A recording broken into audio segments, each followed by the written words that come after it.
GAME-O-HOLIC here. Playing these games and getting a migraine, turning them into dust like Thanos from Endgame. These games are so tough they can't be beat, but it's always entertaining, so have a seat. Screaming and yelling and flipping the bird. He's the gameaholic, haven't you heard? He's got a controller in his hand, trying to get you to understand that these games cannot be beat. So sit back, relax, and grab a can of beer to drink with a friend while he yells at his screen. These games, they never end. The gameaholic is really mean to these bad games. Watch your screen, you'll see what I mean. Fuck you, Johnny. Go fuck yourself.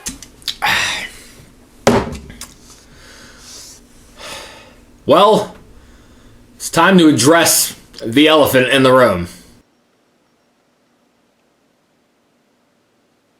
Hey GAME-O-HOLIC. Hey, how's it going there, buddy?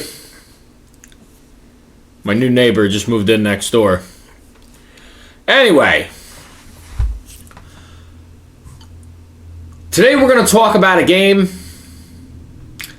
that we've technically already talked once about. If you guys remember, about 4 years ago, I did a video on a game that I'm not going to sugarcoat shit with. The poster's behind me, the game's in my hand. The Legend of Zelda, A Link to the Past. Now, when I first made that video, I was not happy at all with how that video turned out. So I said to myself at one point, I'm eventually going to go back and talk about some of the games that I didn't really talk about in detail. During that time, I didn't have a lot of footage. I didn't know what the fuck I was doing with videos. I was a stupid ass. But much like this day and age, with all the crap that's going on in the world and your sister's finger being so far stuck up your brother's ass, you're a fucking idiot. We're going to address this game today. So without further ado, without any other bullshit going on, don't think that because I'm going back to a game, I'm running out of stuff to do on this fucking channel. Just look at this room. I got plenty of shit to talk about, plenty of games you guys don't know about, so shut the fuck up, lick the hard end of my shit when you go to the fucking bathroom and sit on the toilet for 45 minutes, and suck my fucking clappy cheeks, bitch. Let's get to the game. Let's pop this in. Link to the Past? More like a link to my ass. A Link to the Past was released in Japan in November of 1991. North America, however, did not get the game until April of 1992. For all of you who love A Link to the Past, I'm sure a lot of you online, a lot of you YouTubers and crazy fucks, have played randomizers, not only just for A Link to the Past, but the original Legend of Zelda, Ocarina of Time, and Majora's Mask. All games I will be covering on this channel in the future because I love the Legend of Zelda series so fucking much. But let's give you a little fucking history lesson first before we get into GAME-O-HOLIC'S way of A Link to the Past, you ass-eating butt shitter. So the game starts off like this. Please help me. I am a prisoner in the dungeon of the castle. My name is Zelda. The wizard Aghanim, or Applebee's, has done something other to the other missing girls. Now only I remain, and I've seized control of the castle. I'm trying to open the seven wise man seal, and I'm in the dungeon of the castle. Please help me. GAME-O-HOLIC, I'm going to the castle. So you start off the game in your own fucking house sleeping, and your uncle goes out and gets himself killed, more or less. So rather than go blind and not see in the fucking dark, you pick up the lamp, and here you go as Link, treading your way to the castle. Now for somebody who's played this game 14,827 fucking times, it's like clockwork to fucking just run through this. So you fall into this hole where you find your uncle just sitting there dead. Take my sword and shield and blade. Well, that's a great way to start off the fucking game. Your uncle, who's been there for you, did everything for you, fed you your fucking cream corn and your fucking dog shit, and goes and gets killed. I mean, the smart thing to do would be like, well, here's the successor story, let's just end the video here, but no. Your main purpose in the first part of this game is trekking your way through Hyrule Castle. You pick up, you know, items. You got the lamp already that you get at the house, because, you know, what fucking house doesn't work without a light bulb in the fucking house?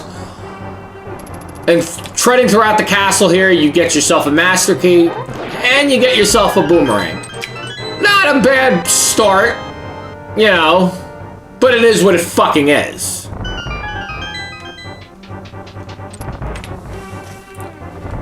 At a point of trekking through the basement of the castle, you eventually find Princess Zelda.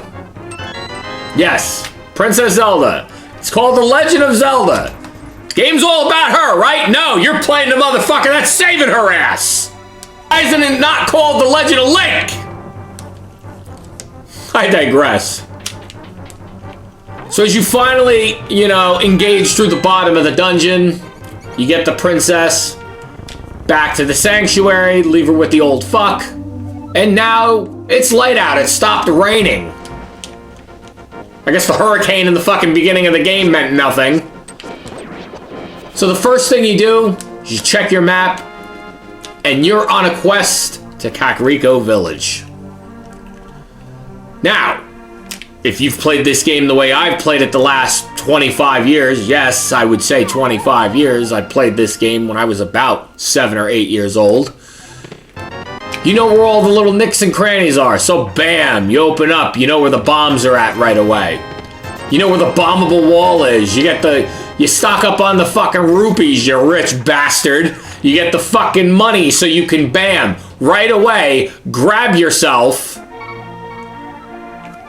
the first bottle. The first part of the game is you have to collect 3 pendants. No, not the pendants of life. This isn't fucking Legends of the Hidden Temple. We'll talk about that some other time. So trekking through the Eastern Palace, you do get a major item. I would say of any Zelda game, right off the bat. And that's the bow and arrow. And I will honestly say, use these earlier dungeons, this earlier part of the game, to collect rubies. Because you're gonna need them later. So the easy way to kill the first Eastern Palace boss, those 6 fucking standing shit suckers, just sit there and just keep fucking whipping your arrows at them. Bam! We got the fucking pendant of courage. Now before you do anything else, make sure to go grab yourself the running shoes. Yeah, whatever the fuck you want to call them. The Pegasus boots, the running shoes, fucking Pele's piss pant fucking circus. Call it whatever the fuck you want. It's a fucking red boot. For all I know, it could be fucking crusty cocksock. Who the fuck knows? After getting the Pegasus boots, make sure to run back to Kakariko Village and go grab yourself the Book of Medora, because you're gonna need that to get in to get the second pendant.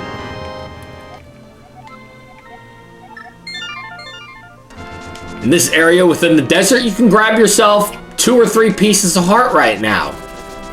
But I'm trying to shoot a video for fucking YouTube purposes and to make sure that all you fucking clowns just know how to beat the game. Not fucking 100% it. This ain't a fucking speed run. This ain't fucking complete it. Like, fuck you. No. And this will take you into the second part of the dungeon. In the second dungeon, you fight these 3 snake bastards that you gotta defeat. Get yourself the Pendant of Power. Now, that's it. We're down to 1 more pendant. From this part of the game, you want to trek all the way the fuck out to Death Mountain. Ooh, Death Mountain. Why don't you just call it fucking Dead Hills? You can fucking call it whatever the fuck you want. It really doesn't matter. Link's been only on these fucking adventures since what? 1984, 1980 fucking 5? Think motherfucker would learn to live by now. At some point when you're trekking through Death Mountain, you find this old man who's fucking lost. Probably was fucking out smoking crack and smoking his pipe or whatever and lost his fucking way. But the The good thing about that is that old son of a bitch gives you a nice item that comes in handy, and that's the magic mirror. That's to travel between the light world and the dark world in this game. Yeah, sounds like my fucking battle right now. I'm battling between good shit and bad shit in this game. Have we addressed one of the main parts of this game?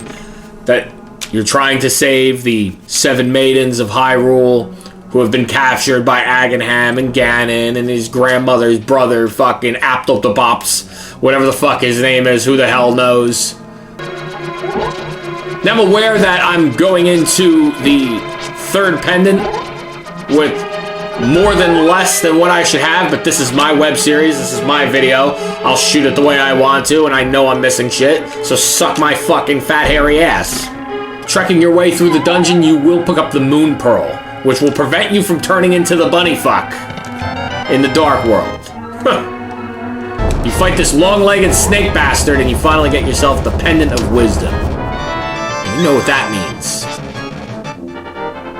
We've got 3 pendants. Make your way to the Lost Woods and become a legend by grabbing yourself the Master Sword.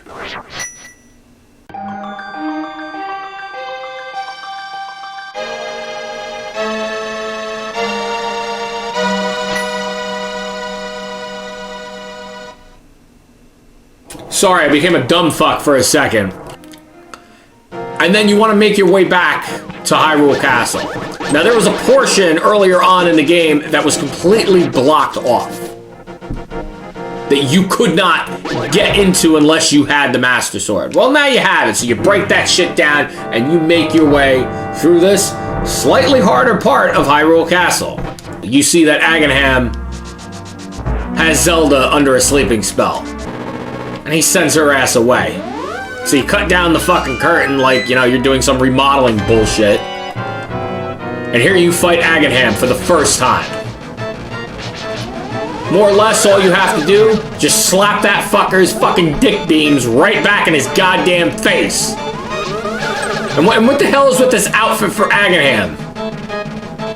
Looks like fucking Bowser, Uncle Fester, and the fucking medieval times all had sex and that's what came out. At this point, after you defeat Aghanim, your ass is now dragged into the Dark World. Now, this is one thing I don't want to knock the creators of this game with. The fact that the game is mirrored in both senses, I guess, to kind of, you know, go around the limitations of the Super Nintendo at the time. Yeah, that's basically how they did it. Was they created this whole second world just by the fact of collecting one item mid-game and hitting the button to send you back and forth. Yeah, pixelation and tile placement is different, because obviously you can't appear back in the same spot twice in some parts. But how fucking awesome is that? That's called working with what you have, people. It's like sex and using your hand. If the only person you have is yourself, well, read between the fucking lines. Back to the game. Now that you are in the Dark World, the tables have fucking turned, man. You have to go through 7 dungeons and collect 7 crystals with their 7 items. The first 2 levels, more or less, not a bitch to complete at all. You have the Dark Palace and you have the Swamp Palace, and you pick up good items like the hammer and the hook shot. Fair enough. Soon as you get to level 3 and 4, more or less level 4, when you need the Gold Gauntlet, the fucking tables turn again on the fucking game at the Gargoyle's fucking domain. You know that level, the one where you gotta rip the fucking Statue of Liberty's fucking face off, whatever the fuck it is. I don't fucking know. And you gotta trek your way through that fucking dungeon. Now, I did some playing around with the game that I've been playing, and usually what I like to do is I like to run through the first 7 dungeons, minus the Ice Palace, which I'll get to in a second. I like to run through all the dungeons, grab the items, and run right the fuck back out. So that way, I have the mirror shield.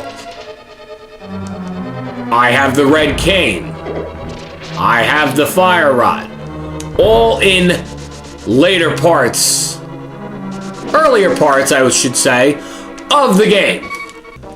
But again, when you trek back to level 5, and the only reason Five's item is not mandatory, but beating the dungeon is. And that's to get the fucking blue mail so you take less damage. Whoop-de-fucking-do. If you're like any other smartass in this fucking game, basically what you're gonna fucking do is you're gonna stock up on fairies, farts, and fuckers, and green magic bottles just to fucking piss through it faster. I've collected the ether, the bombos, I got everything I fucking need.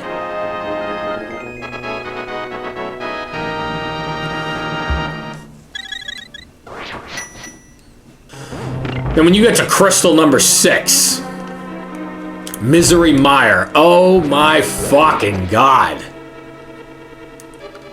Does the game not jump in difficulty? Even collecting the blue mail, having all these special items, it is a bitch. Because there's so much shit just jumping out to get you.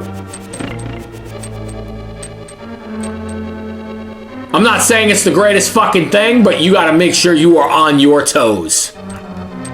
Because the game gets real fucking serious real fucking quick. And one of the crazy things is when you get to this fucking boss, the fucking eyeball dickhead, whatever the fuck you want to call him. He's a pain in the fucking ass. But the way I always defeated him was I just pull out the magic cape, just run up to the son of a bitch and just keep slicing the bastard. To me, that's just the easiest way to do it.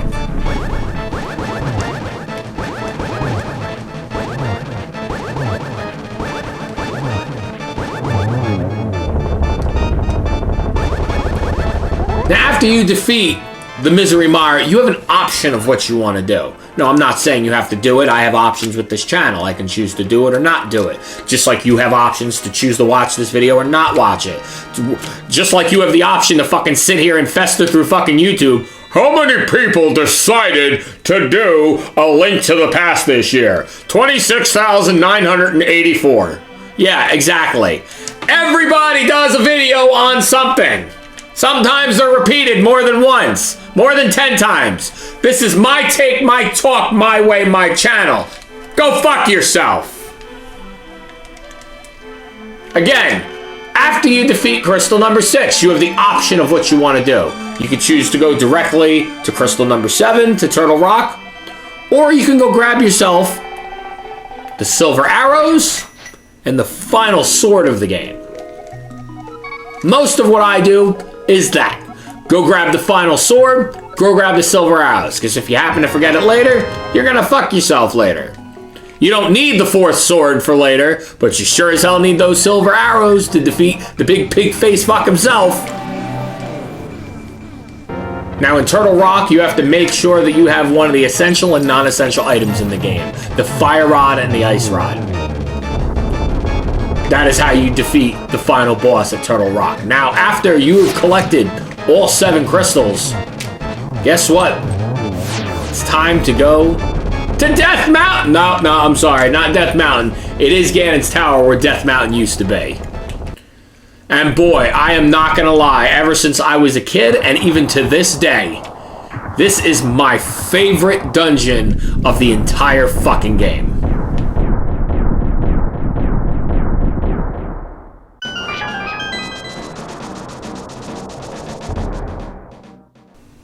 I have learned the ins and outs of this fucking dungeon, and I'm talking about through anything. Playing randomizers, playing this game, playing vanilla, A Link to the fucking Past.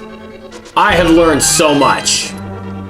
Especially this part where you run into the fucking torch, grab the key, and then just go back out the other way to fucking go through the door. Guess what? You save a key that way. I taught you something today, Internet. Go fuck yourself. Literally, that key door you see right there is where using that key would have taken you. But look what you could do right here. You ready for this? Here we go. You get a key in this room if you sit there and wait. Nope. Now we pass it. You're running through Ganon's tower. You're running through the dungeon. So you're going to have to collect a master key and all that. And then there is the red mail that you can collect, which you take even less attack. And I honestly think it makes fucking Link look like an oversized fucking carton of fruit punch, but that's besides the point. And you beat these bosses and you collect all the items you need. It is now time to fight the asshole himself again, Aghanim. And what's crazy about that is, there's 3 of them. But there's only one you could legitimately hit with his fucking dick beams back into his fucking face. So that's what you want to do. You want to keep hitting the fucking dick beamer in his dick beaming face. As soon as he drops dead on the fucking floor like of a mild ball sack, who the hell knows? Probably just fainted at the smell of Link's farts or whatever. You see a bat fly out of him with the ghost of Ganon and flies off. All of a sudden, you're taken back to the center palace, the center tower of the game, where you started in the Dark World, and BAM! A fucking hole. Huh. I wonder where this hole leads to. Whoa! To fight the pig fuck face himself, Ganon. You are now entwined in the final battle with pig fucker face himself, Ganon. So what you want to do is you just want to sit there. You want to keep slicing him with your fucking sword. Just keep hitting him, keep hitting him, keep hitting him. When you get to the point where he's being surrounded by those fire bats, whatever the hell they're called, Keese, or Reese's Pieces, peanut butter fucks, who the hell knows, you just sit there and you keep swapping away at him. Eventually, he starts to break away the floor. Uh-oh, now we got a problem. So at this point, you just want to keep breaking away, breaking away, breaking away. The floor keeps breaking away. And then you need to make sure that you have enough magic and enough arrows. Because those torches you're going to see on the side, bada bing, bada fucking boom. You got to light those torches because you have to take a swing at Ganon, switch right back to your silver arrows, and shoot him. Yes! And then once again, I would say myself, once again, you've done it. You walk up the stairs. You see the 3 pieces of the Triforce, and apparently you're fucking talking to yourself, but who cares? You've already lost enough sanity playing the fucking game, and you've done it. You have beaten one of the greatest Zelda games of all time. You've beaten A Link to the Past. Yeah, but here's my problem with that. Here's my problem with beating A Link to the Past. I've done it so many fucking times, it's like clockwork to me. I've beat it on the SNES. I've beat it on the Wii Virtual Console fucking release. I've beat it on my arcade cabinet. I've fucking beaten it online. I've beaten it at the grocery store. I've beaten it at the fucking... at the doctor's office. I've beaten it off in your fucking mouth. Like, I've beaten this fucking game so many fucking times. It's like changing your fucking socks. It's second nature. This isn't a game you get emissively irate about. This isn't a game that fucking, you know, you invite 12 of your fucking friends over to watch and watch you play this game. No. This is a game you enjoy in the sanctity. If you got 3.5, 4 hours to kill if you want to play it outright and 100% it, Link to the Past is a lot of fun, and that's why I always say that A Link to the Past is, or is, if not, one of my favorite Zelda games of all time. So, this is why at this point I turn around. Liquid courage, wisdom, and power. Why I turn around and I play these randomizers. And I play these releases that people made themselves online. Why? I mean, I don't want to say I condone emulation, but I like a challenge. The fact of where Nintendo finishes, the fans pick up. Releases like Parallel Worlds and playing the Ancient Stone Tablets, which has only been released in Japan by Nintendo for a short time, but they're amazing versions of A Link to the Past to play. And I will always say that this game will always hold a high place in my fucking heart. Now, after reviewing such a fucking great game, I mean, there's really nowhere else to go. I mean, there's nothing better than playing A Link to the Past. Bar none. It's like, this isn't an adventure. There's no fucking party. I failed to mention that my neighbor on the one side, that there's new neighbors on the other side. Hold on a second. You loud motherfucking son of a bitches. You guys need to knock this shit off. You guys are just gonna pretend like I'm not here, right? You guys are just gonna keep making noise, talking shit, doing what you're fucking doing, right? Like this is how we're doing this, right? You guys are just gonna keep running your fucking. Why do I even bother? It's a party.